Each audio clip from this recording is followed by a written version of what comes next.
विश्वास और अहंकार, एक सच्ची दास्तान। बहुत समय पहले की बात है। एक समृद्ध नगर में करोड़मल नाम का एक बेहद धनी सेठ रहता था। उसके पास धन दौलत, गाड़ियाँ और आलीशान महल सब कुछ था, लेकिन सेठ के भीतर एक बहुत बड़ा दोस्त था।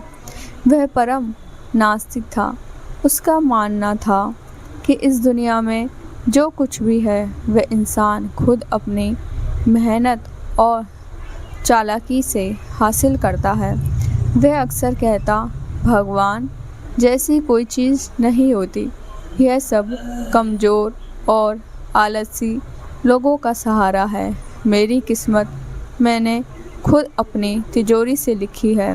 उसी नगर के एक कोने में एक टूटी फूटी झोपड़ी में रामू नाम का एक गरीब लकड़हारा अपनी पत्नी और छोटी बेटी के साथ रहता था। रामू दिन भर जंगल से लकड़ियाँ काटता, उन्हें बेचता और जो कुछ भी रूखा सूखा मिलता उसी में खुश रहता। रामू परम आस्तिक था। उसका भगवान पर अटूट, निश्चल, गहरा भरोसा था। वह हर परिस्थिति में बस एक ही बात कहता, मेरा ठाकुर सब देख रहा है। आज परेशानी है तो क्या हुआ, मेरा भगवान एक दिन मेरी किस्मत ज़रूर बदलेगा। एक दिन नगर में भयंकर अकाल पड़ा। जंगल सूख गए, व्यापार भी ठप हो गए। रामू को कई दिनों तक लकड़ियाँ नहीं मिली। उसके घर में अन्न का एक दाना भी नहीं बचा। उसकी छोटी बेटी भूख से तड़प रही थी। उसकी पत्नी की आंखें आंसुओं से भरी थी। रामू लाचार होकर मदद मांगने के लिए सेठ करोड़मल के आलीशान महल के बाहर जाकर खड़ा हो गया। जब सेठ बाहर आया तो रामू ने हाथ जोड़कर कहा, सेठ जी, मेरी बेटी 3 दिन से भूखी है। मुझे थोड़ा सा अनाज उधार दे दीजिए। जैसे ही काम मिलेगा मैं चुका दूंगा। भगवान आपका भला करेगा। भगवान का नाम सुनते ही सेठ करोड़मल का अहंकार जाग उठा। वह ठक्का मारकर हंसा और बोला, अच्छा तो तुम्हारा वह भगवान आज तुम्हें भूखा सुला रहा है। जाओ अपने उसी भगवान से कहो कि वो आसमान से तुम्हारे लिए खाना भेजे।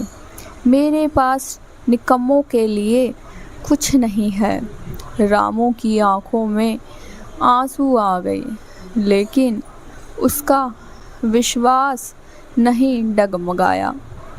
उसने धीमे स्वर में कहा, सेठ जी, इंसान मना कर सकता है, लेकिन मेरा भगवान कभी अपने बच्चों को भूखा नहीं सुलाता।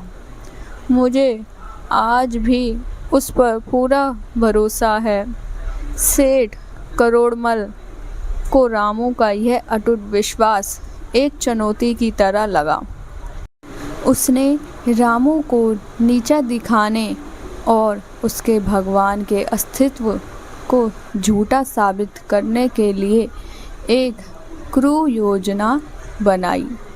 सेठ ने अपने नौकरों से एक मरे हुए कुत्ते की लाश को एक बड़े और सुंदर बोरे में बंद करवाया।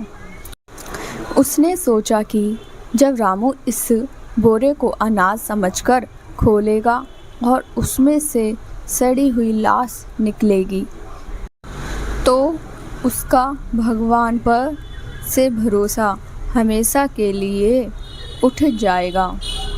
समय के वक्त सेठ का नौकर वह भारी बोरा लेकर रामू की झोपड़ी के बाहर पहुंचा और दूर से ही चिल्लाकर बोला, हे रामू, हमारे सेठ जी ने तुम्हारे भगवान के कहने पर यह बोरा भेजा है। इसे रखो और दोबारा महल की तरफ मत आना। रामू और उसकी पत्नी ने खुशी खुशी भगवान का धन्यवाद किया। रामू ने कहा, देखो भाग्यवान, मैंने कहा था ना, मेरा भगवान किसी न किसी रूप में मदद जरूर भेजता है। आज सेठ के दिल में भी उसी ने दया जगाई है। बोरा बहुत भारी था। रामू ने जैसे ही बोरे की गांठ खोली तो अंदर कुछ अजीब ही गंध और काला कपड़ा दिखा। अंधेरा होने के कारण रामू ने ठीक से समझ नहीं आया। उसने अपनी पत्नी से कहा, इसमें शायद कोई पुरानी और भारी चीज़ है। मैं इसे कल सुबह शहर के कबाड़ी बाज़ार में बेचकर अनाज ले आऊँगा। अगली सुबह रामू उस भारी बोरे को अपनी पीठ पर लादकर बाजार की तरफ चल पड़ा। भूख के कारण उसके पैर काँप रहे थे, लेकिन मुख पर भगवान का नाम था। उधर कबाड़ बाजार में एक बहुत बड़ा और बीमार जोहरी हीरे जवाहरात का व्यापारी अपनी दुकान पर बैठा था। वह जोहरी असल में एक गुप्त विधा जानता था और पुराने अजीब चीज़ों को ऊंचे दामों पर खरीदता था। जैसे ही रामू उसकी दुकान के सामने से गुजरा, जोहरी की नज़र उस बोरे पर पड़ी। जोहरी को उस बोरे से एक अजीब सी चमत्कारी और प्राची सुगंध का एहसास हुआ। भगवान की माया से उस मरे हुए जीव के अवशेष एक बेहद दुर्लभ और कीमती अंबर या पारसमणि जैसे तत्व में बदल चुके थे, जिसकी कीमत अरबों में थी। जोहरी ने रामू को रोका और कहा, भाई, इस बोरे में जो कुछ भी है, क्या तुम इसे बेचना चाहते हो? रामू ने मासूमियत से कहा, हाँ बाबूजी, घर में बेटी भूखी है, जो भी सही दाम हो दे दीजिए। जोहरी ने बोरे के अंदर हाथ डालकर देखा। उसकी आंखें फटी की फटी रह गईं। उसने अपनी ज़िंदगी में इतनी मूल्यवान चीज़ कभी नहीं देखी थी। उसने बिना देर किए रामू से कहा, यह चीज़ मामूली नहीं है। मैं तुम्हें इसके बदले 10 लाख सोने के सिक्के और शहर के पास इलाके में एक बहुत बड़ा बंगला दूंगा। क्या तुम्हें मंजूर है? रामू के पैरों तले ज़मीन खिसक गई। उसकी आंखों से आंसुओं की धारा बह निकली। वह दुकान के बाहर ज़मीन पर घुटनों के बल बैठ गया और रोते हुए चिल्लाया, हे मेरे ठाकुर, हे मेरे पालनहार, मुझे पता था तुम आओगे। मुझे पता था तुम मेरी किस्मत बदलोगे। कुछ ही दिनों में रामू की किस्मत पूरी तरह बदल गई। वह शहर का एक प्रतिष्ठा और अमीर व्यक्ति बन गया। उसने एक भव्य महल बनवाया। वह रोज़ गरीबों के लिए मुफ्त भोजन, लंगर की व्यवस्था की जाती थी। जब सेठ करोड़मल को यह खबर मिली तो वह सन्न रह गया। उसे अपनी कानों पर विश्वास नहीं हुआ।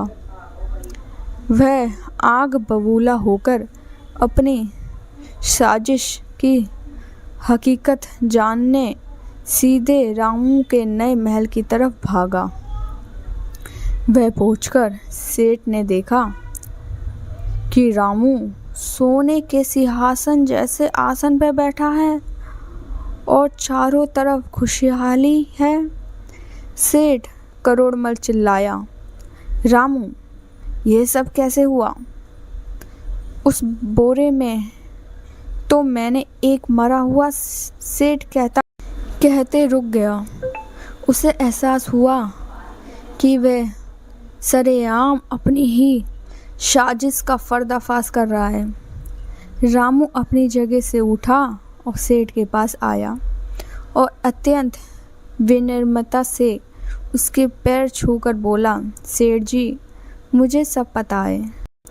आपके नौकरों ने कहा था कि यह बोरा मेरे भगवान ने भेजा है। आपने तो यह मुझे बर्बाद करने के लिए उसमें जहर या नफ़रत भेजी होगी, लेकिन जब वह चीज़ मेरे भगवान के हाथों से होकर मेरे पास पहुंची तो मेरे ठाकुर ने आपकी दी हुई उस सड़ांध और बद्दुआ को भी मेरी किस्मत बदलने वाले आशीर्वाद में बदल दिया। इंसान जो देता है, लेकिन मेरा भगवान जब देता है तो वह अपनी औकात के हिसाब से छप्पर फाड़ कर देता है। रामू की यह बात सीधे सेठ करोड़मल के दिल में तीर की तरह चुभी। सेठ का सारा अहंकार, सारा घमंड पल भर में चूर चूर हो गया। उसकी आंखों से पश्चाताप के आंसू बहने लगे। उसे समझ आ गया कि इस ब्रह्मांड में एक ऐसी अदृश्य शक्ति जरूर है जो इंसान की सोच और चालाकी से बहुत ऊपर है। सेठ करोड़मल वही ज़मीन पर बैठ गया और रामू का हाथ पकड़कर रोते हुए बोला, रामू, मुझे माफ़ कर दो। आज तुमने मेरी आंखें खोल दी। धन का घमंड अंधा होता है। आज से मैं भी तुम्हारे उस भगवान का दास हूँ।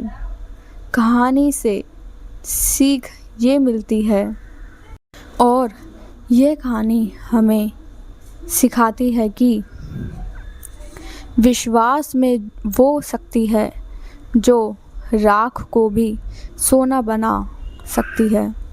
अगर कहानी पसंद आई हो तो चैनल को सब्सक्राइब करना। आप सभी को मेरी तरफ से राधे राधे।